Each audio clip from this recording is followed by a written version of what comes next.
एकूण विधानसभा निवडणुकीमध्ये मतदार होते 9,70,25,119। यापैकी मतदान झालं 6,10,40,88,195 म्हणजे 66.5%।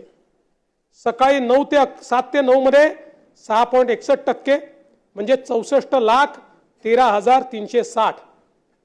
सकाळी 9 ते 11 मध्ये 11.53% म्हणजे किती 1,11,86,996। सकाळी 11 ते दुपारी 1 मध्ये किती झालं 14% म्हणजे 1,30,22,327।